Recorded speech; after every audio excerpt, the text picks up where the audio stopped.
Germany வந்த புதுசில் இங்கே எல்லா சாப்பிட்ற ஐட்டம்ஸ்க்கும் நியூட்ரி ஸ்கோர் போட்டிருப்பாங்க அப்படின்னு வீடியோஸ்லலாம் பார்த்துட்டு நானும் ரொம்ப ஆர்வமாக அதை பார்க்க வந்து ஷாக் ஆகிட்டேன். என்னடா பண்ணி வச்சுருக்கீங்க அப்படின்னு தான் தோணுச்சு.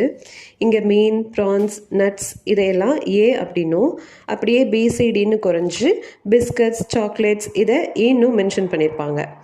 இது வந்து உப்பு போட்டு ரோஸ்ட் பண்ண பிஸ்தா, ஸோ இதில் சி போட்டிருக்காங்க.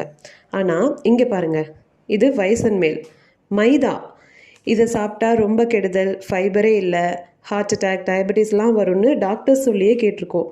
பட் இதுக்கு ஏ போட்டிருக்காங்க. என்னடி சொல்ற? சீஸ்க்கு சீனோ, அதை போட்டு செஞ்சிருக்க ரெடிமேட் பீஸாக்கு பீனும் மென்ஷன் பண்ணியிருக்காங்க. என்னடா புத்தலாட்டாது? இதை பற்றி ரிசர்ச்சர்ஸ் சொல்கிறது என்னென்னா, ஒரு ப்ராடக்டை இன்னொரு டிஃப்ரெண்ட் ப்ராடக்ட் கூட கம்பேர் பண்ணக்கூடாது. அதே கேட்டகரியில் இருக்கிற ப்ராடக்ட்ஸ் கூட தான் கம்பேர் பண்ணணுமா. லைக் பாஸ்தா சாஸ்க்கு ஏ போட்டிருக்காங்க, மற்ற சாஸை விட இதில் நியூட்ரிஷன்ஸ் அதிகமாக இருக்கும் அப்படின்ற மாதிரி சொல்கிறாங்க.